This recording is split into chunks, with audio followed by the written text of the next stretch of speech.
नमस्कार, मैं विशाल सिंह आप सभी का स्वागत करता हूं अपने YouTube channel MKV math Kota by Vishal sir. आज हम 10th क्लास की जो नई बुक है 2023-24 का जो सिलेबस है उसके अनुसार कि क्या क्या सिलेबस में चेंज हुआ है उसके बारे में हम थोड़ा सा डिस्कस करेंगे। यानी कि एक तरह से इंट्रोडक्शन क्लास है। ये क्लास 10th NCERT के बारे में जो अपनी बुक है उसके बारे में आज हम डिस्कस करेंगे। इसमें हमारा फर्स्ट चैप्टर है वास्तविक संख्याएं। हिंदी और इंग्लिश मीडियम दोनों के लिए हैं ये वास्तविक संख्याएं, जिसे हम रियल नंबर कहते हैं। ठीक है, इसमें क्या दे रखा है इस थोड़ा सा डिस्कस करेंगे हर चैप्टर के बारे में। और हर चैप्टर जैसे कि चैप्टर फर्स्ट है इसकी भी इंट्रोडक्शन क्लास आएगी, कल से आपकी क्लास स्टार्ट हो जाएगी यूट्यूब पर। तो आप जो भी इंटरेस्टेड हो वो ये चैनल सब्सक्राइब कर और सारी वीडियोस देख सकता है। 10th क्लास की भी आएगी, 11th क्लास की भी आएगी, 12th क्लास की भी आएगी। अगर 9th क्लास के बच्चे सब्सक्राइब करेंगे चैनल को, अगर उनकी मांग है कि हाँ भाई 9th क्लास भी पढ़ानी चाहिए तो 9th क्लास को भी ज़रूर पढ़ाएंगे। अब 10th क्लास में फर्स्ट चैप्टर है वास्तविक संख्या, रियल नंबर्स। तो इसमें थोड़ा सा डिस्कस करने की चीज़ यह है कि इसमें जैसे तुम्हें याद होना चाहिए कि एलसीएम क्या होता है, एचसीएफ क्या होता है। एलसीएम और एचसीएफ के बारे में बताया गया है। इसमें बताया गया है कि जैसे √2, √3, √5, √2 + 3 √5, इस तरीके की जो अपने पास डिजिट आते हैं, नंबर्स आते हैं, वो सभी क्या होते हैं, वो सभी अपने पास इरेशनल नंबर होते हैं। वो सभी क्या होते हैं, अपने पास इरेशनल नंबर होते हैं। इरेशनल नंबर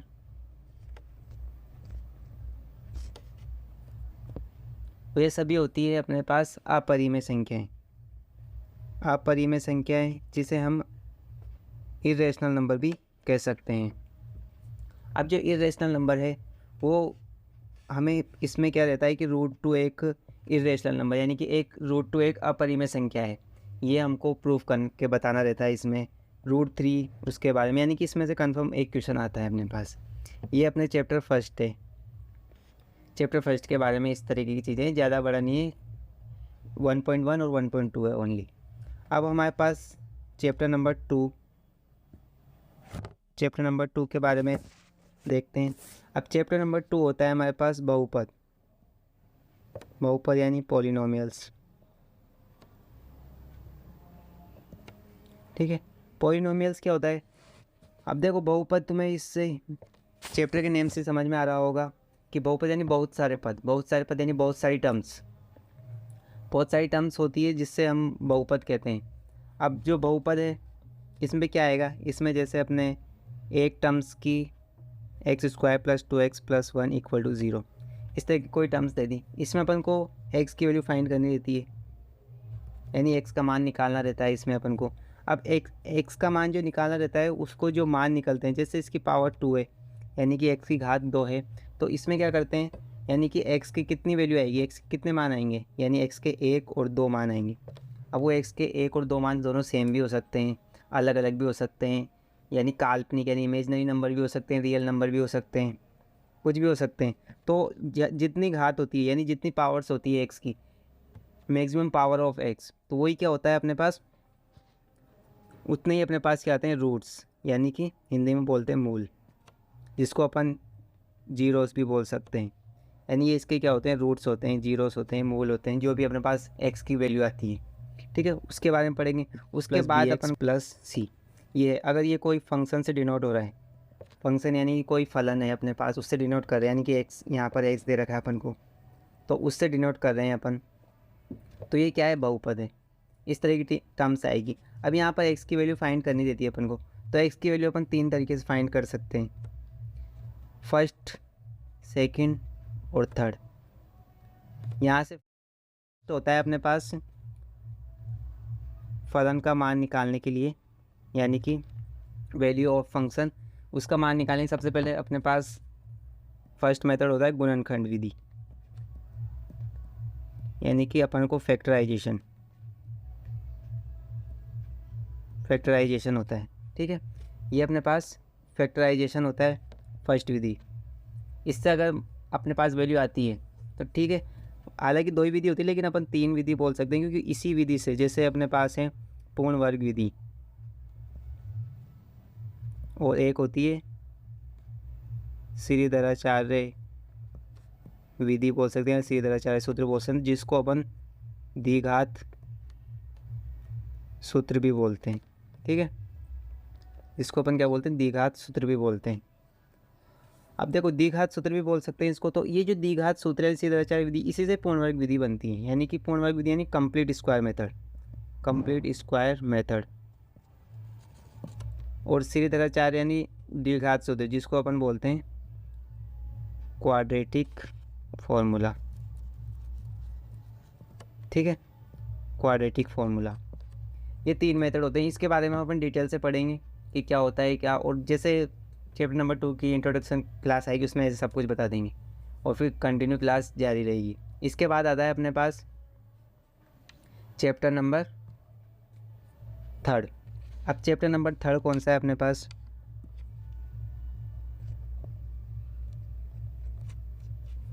चैप्टर नंबर 3 है अपने पास 2 चर वाले रैखिक समीकरण युग्म, जिसको बोलते हैं अपन pair of linear equation in 2 variable. ज़्यादा लंबी वीडियो नहीं हो इसलिए थोड़ा जल्दी लिख लेते हैं। ठीक है, 2 चरों वाली रैखिक समीकरण। अब 2 चर क्या होते हैं, 2 चर का मतलब है अपने पास, 2 चरों का मतलब है अपने पास कि जिस तरीके से अपन जैसे फर्स्ट टर्म से अपने पास, फर्स्ट टर्म है अपने पास x, सेकंड टर्म से y, ये अपने पास क्या है x और y, ये क्या होते हैं अपने पास वेरिएबल, वेरिएबल यानी कि चर। अब एक चर ये हो गया, एक चर ये हो गया, यानी कि x और y क्या हो गए अपने पास 2 चर हो गए। ठीक है, तो 2 चरों वाली रैखिक। अब जरूरी नहीं है x और y आए, a और b भी आ सकता है 2 चरों में, x और y आ सकता है, x z आ सकता है, y z आ सकता है, s t आ सकता है, a s आ सकता है। इस तरीके से यानी कि कोई सा भी अल्फ़ाबेट, कोई से भी 2 अल्फ़ाबेट आ जाएंगे तो 2 चरों वाली रैखिक समीकरण होगी। ठीक है, इसमें हम देखते हैं 2 चरों वाली रैखिक समीकरण की स्टैंडर्ड फॉर्म क्या होती है। जैसे ax plus B Y plus C equal to 0, ये अगर इक्वल टू 0 लगा तो समीकरण होगी, यानी कि इक्वेशन होगी। और ax plus B Y plus C क्या है, ये 2 चर, इसमें चर कौन कौन से, x और y, यहाँ पर क्या है ये चर है यानी कि वेरिएबल है। अब तुम ये बोलोगे कि a और b भी तो वेरिएबल हो सकते थे, लेकिन यहाँ a और b ये डिनोट करने का तरीका होता है, a और b, जो a और b होता है ये डिनोट करने का तरीका होता है। बाकी a और b वहाँ पर क्या मिलेंगे तुम्हें, कुछ भी डिजिट मिल सकते हैं, 1 2 3 4, माइनस का 2, माइनस का 8, कुछ भी मिल सकते हैं। तो वहाँ पर तुम्हें डिजिट मिलेंगे, और जो जहाँ पर डिजिट नहीं होगा वही क्या होते हैं तुम्हारे वेरिएबल होते हैं। जैसे x और y डिजिट नहीं होगा, जैसे तुम्हारी क्वेश्चन क्या आएगा, जैसे 2x plus 3y equal to 0, ये 2 वेरिएबल की इक्वेशन है एक, यानी कि 2 चरों वाली रैखिक युग्म समीकरण है। और एक इक्वेशन आएगी 3x plus 7y equal to आ गया 8, यहाँ पर 0 की जगह जब 9 ले लेते। अब इन दोनों को सोल्व करेंगे तो इन दोनों को सोल्व करने पर x की वैल्यू कुछ आएगी और y की वैल्यू कुछ आएगी। ठीक है, तो यानी कि 2 वेरिएबलों को अपने को क्या निकालनी रहती है, वैल्यू निकालनी रहती है। यहाँ पर अपन इस तरीके से इसमें देखें। अब इसके बहुत सारे मेथड होते हैं कि एक मेथड से, ये जो मेथड है इसको क्या बोलते हैं, तो अपने पास 3 मेथड होते हैं। एक तो होती है प्रतिस्थापन विधि, इसको बोलते हैं अपन सब्स्टिट्यूशन मेथड। ठीक है, सब्स्टिट्यूशन मेथड बोलते हैं। दूसरी होती है अपने पास विलोपन विधि, ठीक है, जिसको अपन एलिमिनेशन बोलते हैं। ठीक है, एलिमिनेशन मेथड। तीसरी विधि अब कौन सी होती है अपने पास, तीसरी विधि होती है व्रजगुणन विधि, जो कि शायद तुम्हारे इस बार सिलेबस से हट चुकी है, व्रजगुणन विधि, जिसको अपन क्या बोलते हैं, क्रॉस मल्टीप्लाई मेथड। ठीक है, क्रॉस मल्टीप्लाई मेथड। ये 3 विधियाँ हैं तुम्हारे। अब ये 3 विधियाँ हैं तुम्हारे पास। ठीक है, अब ये 3 विधियाँ हैं, तो इन तीनों विधियों से अपन को पता लगेगा कि जैसे अपने पास कि प्रतिस्थापन विधि से सोल्व करना है कि विलोपन विधि, तो सबसे आसान अपन सबसे ज़्यादा यूज़ करते हैं विलोपन विधि। इस बहुत जल्दी सोल्व हो जाता है इससे क्वेश्चन। ठीक है। अब प्रतिस्थापन विधि एक बार समझाता हूँ थोड़ी सी क्या होती है। जैसे अपने पास है x plus Y plus 7 equal to 0 और एक इक्वेशन दे रखी है 2x plus 3y plus 8 equal to 0। इन दोनों को सोल्व करना है। तो यहाँ से अगर अपन x की वैल्यू फाइंड करेंगे तो x की वैल्यू क्या आएगी, -7 -1। जो x की वैल्यू आई है वो यहाँ पर रख देंगे अपन, तो y की वैल्यू आएगी अपने पास। यहाँ पर x की वैल्यू पुट करेंगे। देखो सारी टर्म्स, ये भी y की टर्म्स है, ये भी y की टर्म्स है, तो y की वैल्यू आ जाएगी अपने पास। और जो y की वैल्यू आएगी तुम इसमें रख दो या फिर इसमें रख दो, किसी भी इक्वेशन में रख दो, y की वैल्यू x की वैल्यू आ जाएगी। ठीक है। तो ये क्या है, एक मान को दूसरे मान में प्रतिस्थापित करना, ठीक है, रिप्लेस करना। तो वो क्या हो जाता है अपना प्रतिस्थापन विधि, सब्स्टिट्यूशन मेथड हो जाता है। अब विलोपन विधि, अब देखो इसको थोड़ा इरेज कर देते हैं। अब विलोपन विधि में क्या होता है, विलोपन विधि में जैसे दो दे रखा है अपन को, जैसे 2x plus 3y equal to 8 और एक दे रखा है अपन को 2x plus 4y equal to 7। तो इसको कैसे करते हैं अपन, जैसे 2x और दोनों को एक टर्म्स, x का जो गुणांक है, x का कोफिशिएंट है जो, उसको अगर अपन सेम बना लेते हैं तो वो x की सारी वैल्यू कट हो जाएगी तो y की वैल्यू निकल जाएगी। या फिर y की अगर तुम्हें लग रहा है कि हाँ y की जो कोफिशिएंट है यानी कि गुणांक है उसको अगर सेम बना सकते हैं। देखो यहाँ पर x का गुणांक सेम है, जैसे तुम देख सकते हो यहाँ पर ये x का गुणांक सेम है। तो इसमें क्या कर सकते हैं अपन, इसमें देखो इसके साइन चेंज कर देंगे, ये प्लस का है तो यहाँ पर क्या हो जाएगा माइनस का, ये प्लस का है यहाँ माइनस का, ये प्लस का है यहाँ माइनस का, तो ये तो कट हो जाएंगे। अब देखो 4y माइनस का 4y और प्लस का 3y बचा, यहाँ पर क्या बचा 8 - 7, कैसे भी लिख सकते हैं अपन। ठीक है। तो यहाँ से अपने पास -y की वैल्यू आई 1, तो y की वैल्यू कितनी आएगी 1। अब ये y की वैल्यू इसमें रख दो या फिर इसमें रख दो, किसी में भी रख सकते हैं अपन, तो अपने पास क्या आ जाएगी x की वैल्यू आ जाएगी। अब क्रॉस मल्टीप्लाई मेथड क्या होता है, तो एक बार इसको भी थोड़ा सा समझ लो। क्रॉस मल्टीप्लाई मेथड होता है जैसे एक इक्वेशन है अपने पास वापस 2x plus 3y equal to 7 और एक इक्वेशन दे रखी है 3x minus 4y equal to 1, इस तरह की इक्वेशन दी। अब देखो इसको अपन जो x का कोफिशिएंट है 2, इधर x का कोफिशिएंट 3, इधर 3, इधर -4 और इधर है 7 और 1। ठीक है, ये दे रखा है अपन को। तो इसको क्या करते हैं क्रॉस मल्टीप्लाई मेथड के लिए, यहाँ x की वैल्यू लिखते हैं, यहाँ पर y की वैल्यू लिखते हैं और यहाँ पर क्या लिखते हैं अपन कोफिशिएंट यानी कि 1 लिख देते हैं। ठीक है। तो ये अपने पास रजगुणन विधि होती है। जैसे x की वैल्यू निकालें तो x की टर्म्स छोड़ दो, इसको इससे और इसको इससे मल्टीप्लाई करके यहाँ पर लिख दो। फिर उसी तरीके से y वाली टर्म्स छोड़ दो, इसको इससे। जैसे अपन चैप्टर फुल वाला चैप्टर जैसे पूरा पढ़ेंगे उसमें अपन को क्या आ जाएगा, इसमें ये रजगुणन विधि आ जाएगी। लेकिन हालांकि तुम्हारी हट चुकी है तो इसका कोई अभी औचित्य नहीं है पढ़ाने का। उसके बाद तुम्हारे पास चैप्टर नंबर 4 आता है। और 4 है तुम्हारे पास द्विघात समीकरण। द्विघात समीकरण है अपने पास क्वाड्रेटिक इक्वेशन। ठीक है,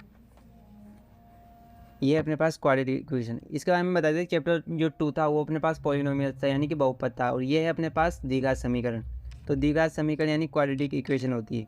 अब द्विघात का मतलब तुम्हें पता होगा कि जिसकी 2 घात हो वही द्विघात होता है। क्वाड्रेटिक का मतलब भी यही होता है अपने पास। तो जैसे x² plus 2x plus 4 equal to 0। ठीक है, ये अपने पास एक क्या है क्वाड्रेटिक इक्वेशन है।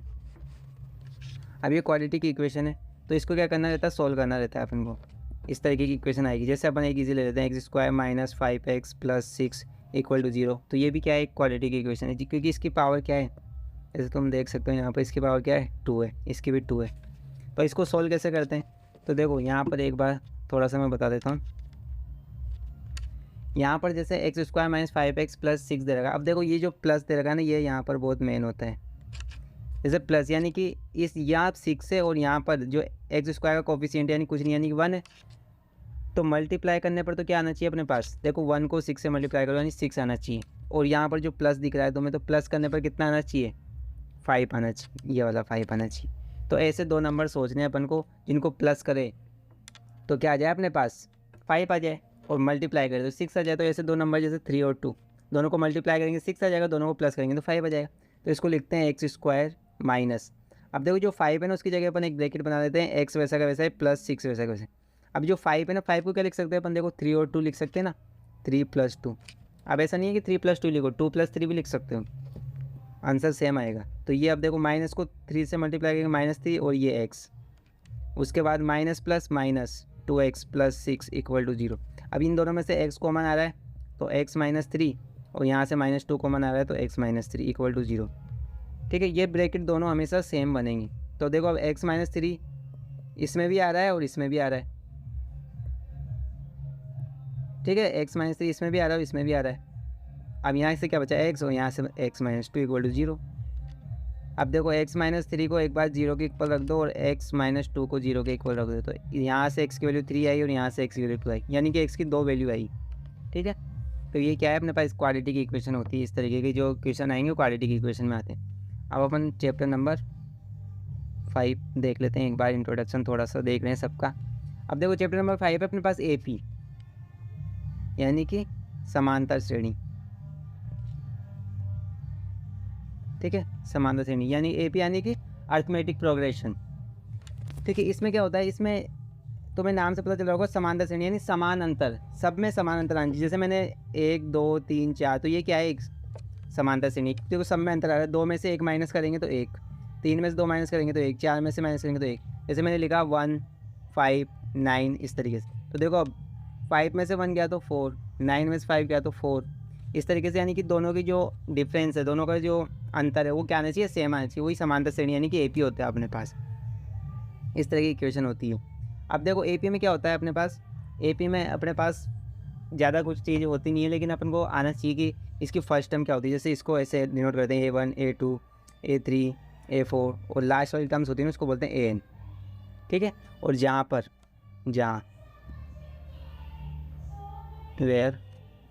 पर क्या है, n की वैल्यू क्या है, n की वैल्यू अपने पास 1 2 3 कुछ भी हो सकती है। ठीक है, यहाँ पर अगर अपन को फर्स्ट टर्म निकालनी है तो फर्स्ट टर्म होती है A। अगर सेकंड टर्म निकालनी है तो जो फर्स्ट टर्म होती है ना A, उसमें क्या कर देते हैं अपन, डिफरेंस D प्लस कर देते हैं। अब AD क्या होता है तो पहले लिख देता हूँ मैं। A होता है अपने पास प्रथम पद, D अपने पास होता है द्वितीय पद, D होता है अपने पास अंतर यानी कि जिसको बोलते हैं अपन सार्वंतर। ठीक है, प्रथम पद यानी कि फर्स्ट टर्म, D मतलब कॉमन डिफरेंस। ठीक है, कॉमन डिफरेंस है। उसके बाद AN अपने पास लास्ट टर्म। ठीक है, उसके बाद लास्ट टर्म यानी अंतिम पद। किसी की प्रॉब्लम आएगी हिंदी मीडियम को हो या इंग्लिश मीडियम को, मैं दोनों में पढ़ाऊँगा। उसके बाद है अपने पास यहाँ पर आगे और भी काम आता है, जैसे SN यानी कि जितनी भी टर्म्स हैं उनका सम कैसे करें।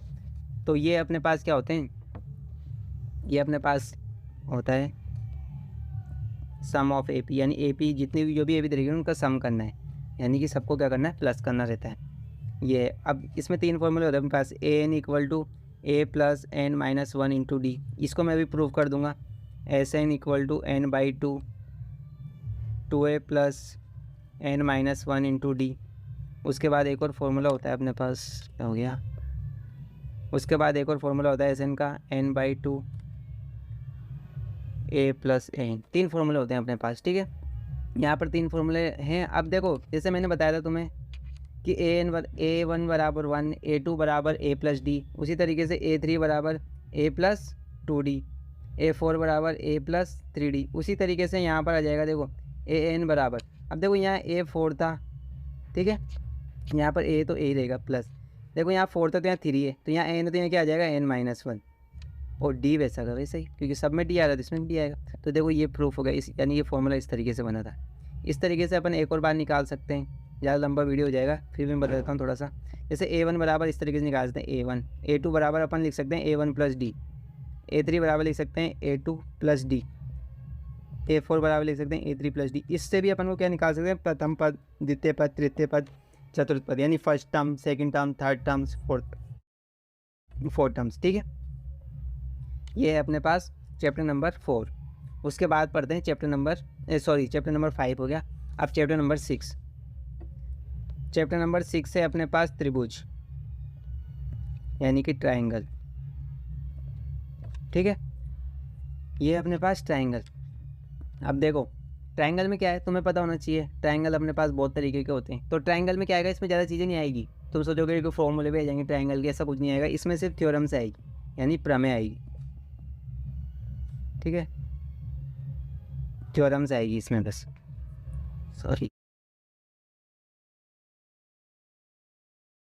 आएगी, ठीक है। इसमें क्या आ जाएगी अपने पास, थ्योरम्स आ जाएगी। उसके बाद चैप्टर नंबर 6 में ऐसा कुछ नहीं है, बस थ्योरम्स आएगी कि ये यहाँ से इस पॉइंट को इससे मिलाते हैं, इस पॉइंट को इससे मिलाते हैं, तो ये आता है।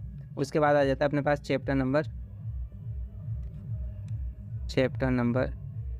7, जिसको बोलते हैं अपन निर्देशांक ज्यामिति, कोऑर्डिनेट ज्योमेट्री, निर्देशांक ज्यामिति, ठीक है।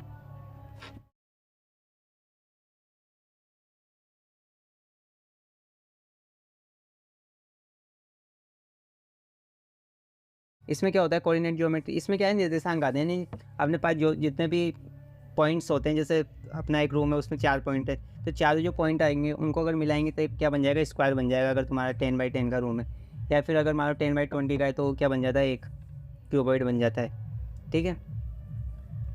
तो उन पॉइंटों को मिलाने पर अपने पास क्या है, जैसे 2D होता है और एक 3D होता है, लेकिन अपन इसमें 2D आएगा ओनली, 2D यानी कि दी हुई इमेज ज्यामिति।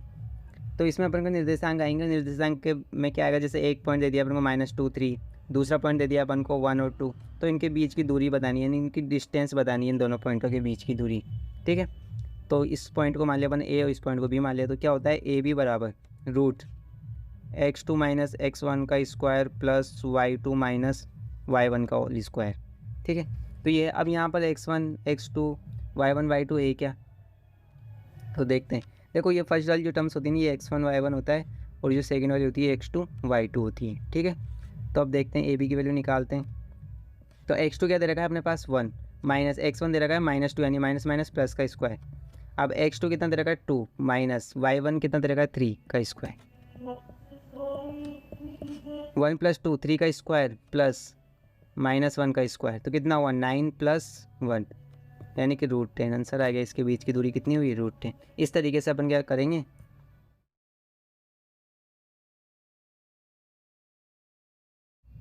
ठीक है, ये हो गया। उसके बाद अपने पास आता है चैप्टर नंबर 8, त्रिकोणमितीय का परिचय, ठीक है।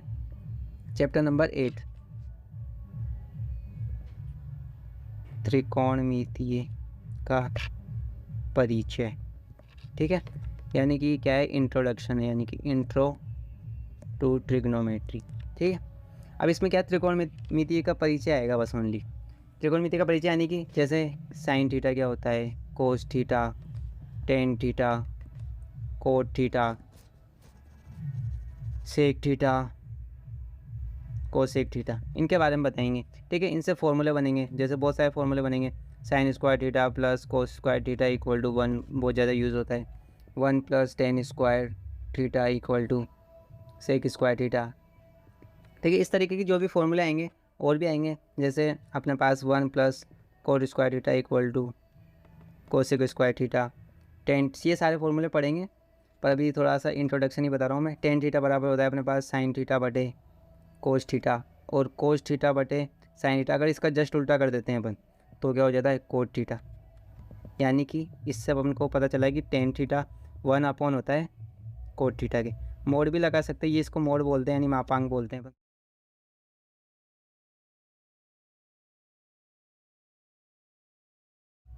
उसके बाद है अपने पास ये, इसमें थोड़ा सा यही फॉर्मूले आएंगे, इंट्रोडक्शन आएगी, इक्वेशन सोल्व करनी पड़ेगी, प्रूफ करने पड़ेंगे, LHS बराबर RHS, इस तरीके की चीज़ें आएंगी इसमें, ठीक है। उसके बाद आता है अपने पास चैप्टर नंबर 9। चैप्टर नंबर 9 भी इससे रिलेटेड है। अब इसमें क्या जाएंगे, अनुप्रयोग, जो त्रिकोणमिति जो पढ़ेंगे ना अपन, त्रिकोणमिति के अनुप्रयोग, यानी कि एप्लीकेशन ऑफ ट्रिग्नोमेट्री, ठीक है, यानी कि एप्लीकेशन ऑफ ट्रिग्नोमेट्री।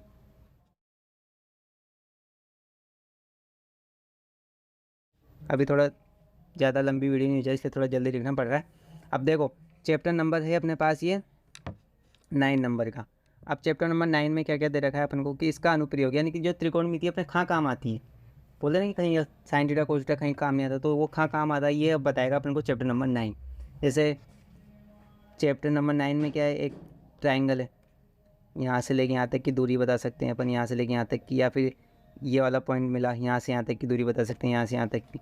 या फिर मान लो एक यहाँ पर एक खंभा है, कोई आदमी देख रहा है उसको 60 डिग्री के एंगल से देख रहा है, तो ये 60 डिग्री एंगल से देखेगा तो किस तरीके से लगेगा, अगर वो और पास जाएगा तो वो एंगल कितने का हो जाएगा, जैसे मान लो 75 डिग्री का हो गया वो एंगल, पास जाने पर एंगल बढ़ता है, और यहाँ पर चला गया तो कितने का हो गया, 90 डिग्री का हो गया। इस तरीके से मान लो कोई एक पूरा पेड़ है, ठीक है, वो क्या करा, वो यहाँ से टूट गया आंधी आने पर, तो ये कैसा ऐसे झुक गया। इसकी पूरी हाइट थी h।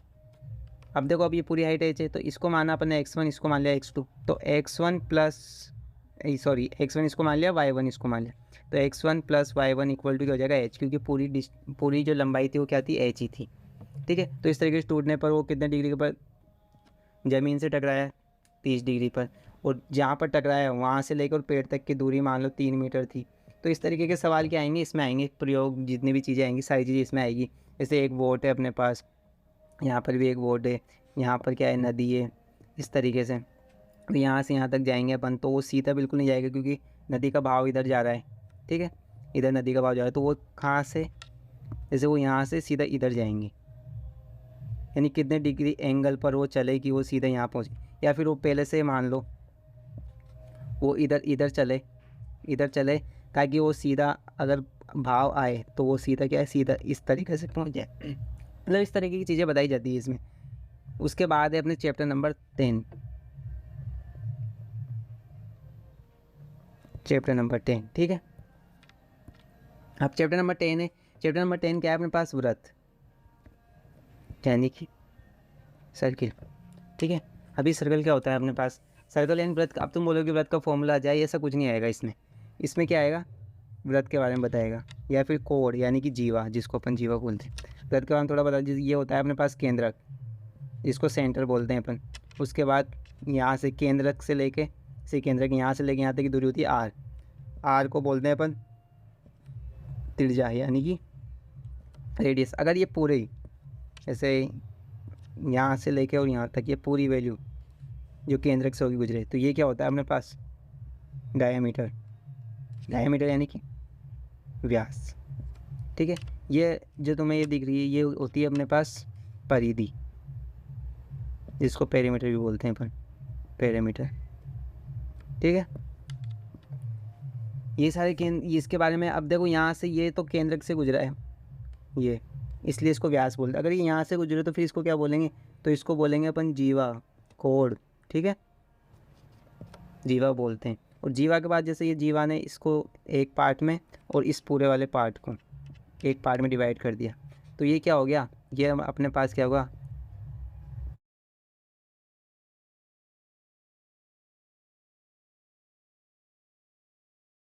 ठीक है। तो इस तरीके की चीज़ें हैं ये, इस तरीके की चीज़ें बताई जाएगी। अब उसके बाद जैसे ये तो चैप्टर नंबर 10 था, अब चैप्टर नंबर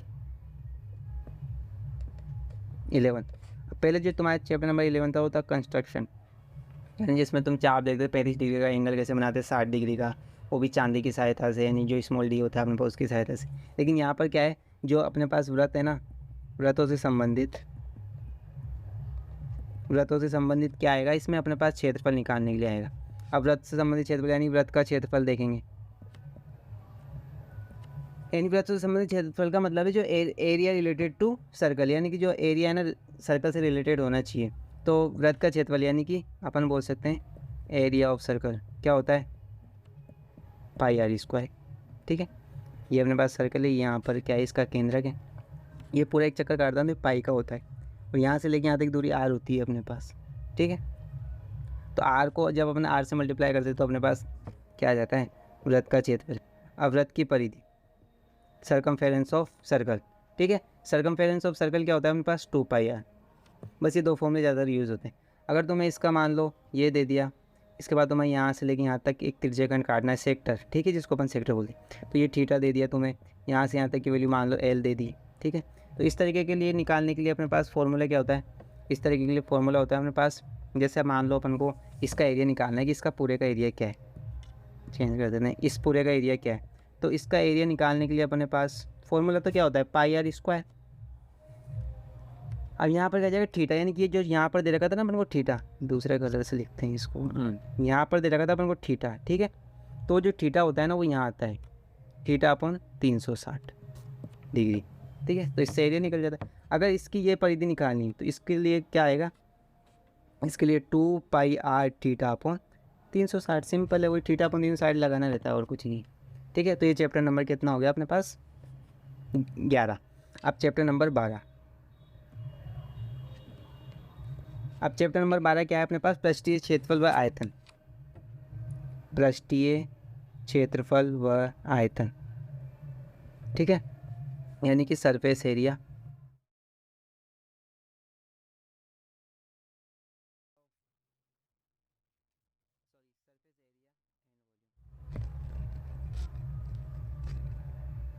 ठीक है, ये सही से लिखाने में नहीं आएगा, वॉल्यूम, ठीक है, सरफेस एरिया एंड वॉल्यूम। अब देखो सरफेस एरिया क्या होता है, इसमें बहुत सारे फॉर्मूले होते हैं। जैसे अपने पास होता है घन, यानी कि क्यूब, उसका फॉर्मूला लिंक रहता है। ये सब में तुम्हें याद करने की जरूरत नहीं पड़ेगी, मैं तुम्हें ऐसे समझा दूंगा। मतलब फॉर्मूले बोलते सब याद करना, पर इसमें फॉर्मूले याद करने की जरूरत नहीं है, इस तरीके से समझाऊंगा मैं।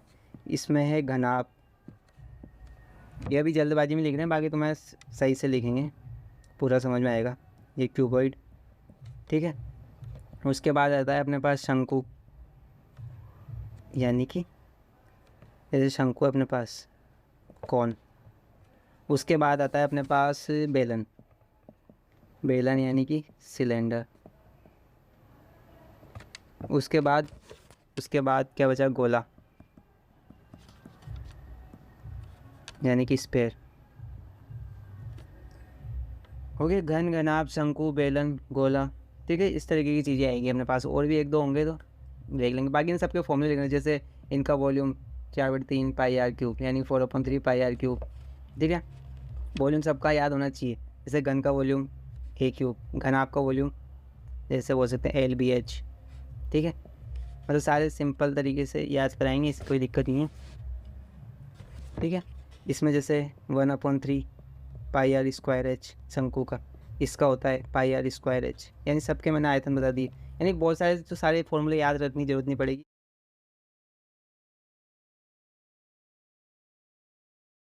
उसके बाद आता है चैप्टर नंबर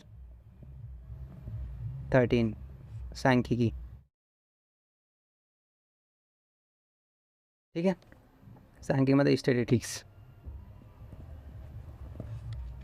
इसमें क्या होता है, इसमें तुम्हें इस तरह की कोई वो दे देंगी, टेबल दे देंगे, ठीक है।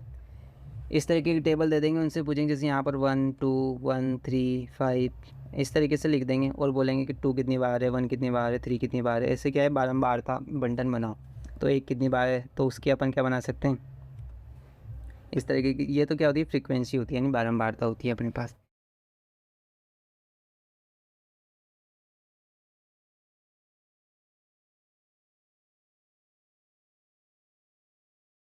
के बारंबार होती है, इसमें पता लगता है 1 2 3 4 5 कितने बार क्या क्या चीज़ें दे रखी। नॉर्मल से क्वेश्चन आते हैं और ग्राफ आ जाएगा तो छोटा सा, तो ग्राफ भी बना सकते हैं अपन इस तरीके के चैप्टर नंबर 13 में।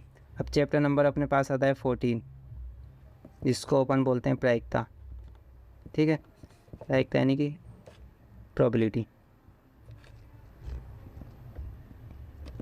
ठीक है। प्रोबेबिलिटी होती है जैसे एक सिक्का है अपने पास, इधर हेड है और इधर मान लो टेल है पीछे, ठीक है। तो एक सिक्के को उछाला अपन ने, तो हेड आने की प्रायिकता यानी कि अपने पास जो हेड आएगा उसकी कितनी पॉसिबिलिटी है, ठीक है। पॉसिबिलिटी होती है वो एक तरह से क्या होती है, प्रोबेबिलिटी होती है अपने पास। तो एच आने की प्रोबेबिलिटी 1/2 है और टेल आने की प्रोबेबिलिटी भी 1/2 है, क्योंकि दोनों 50-50 है, या तो हेड आएगा या टेल आएगा। या फिर अपने एक पासा डाइस वो उछाला, तो देखो पासा उछालने पर अपने पास 1 2 3 4 5 और 6 नंबर तक आ सकते हैं। तो मैंने बोला कि 4 आने की प्रायिकता कितनी होगी, यानी 4 आने की जो प्रोबेबिलिटी हो कितनी होगी। तो देखो 4 तो अपन आने की प्रायिकता, यानी कि 4 कितनी बार आ सकता है, एक बार आ सकता है। और टोटल कितनी टर्म्स है, 6, तो 6 यानी कि इस तरीके की प्रायिकता होती है। यानी कि अपन लिख सकते हैं, ऊपर तो आएगा अनुकूल स्थिति, अनुकूल स्थिति बटे कुल स्थिति, ये होता है possible outcome, possible outcome upon अपने पास आएगा टोटल आउटकम, ठीक है। ये क्या है, इसका फॉर्मूला होता है एक। इस तरह के नॉर्मल से क्वेश्चन आएंगे तुम्हारे। तो ये इतना ही था इसमें चैप्टर नंबर अपने मतलब 14 चैप्टर तक हो चुके हैं, यानी कि ये सिर्फ इंट्रोडक्शन क्लास है, थोड़ा बहुत मैंने समझा दिया। अब हर एक चैप्टर का जैसे कल तुम्हें अगली क्लास आएगी फर्स्ट चैप्टर, उसके बारे में इंट्रोडक्शन बताएंगे पूरा फर्स्ट चैप्टर के बारे में। अभी तो पूरी किताब का एक रिव्यू बताया था छोटा सा।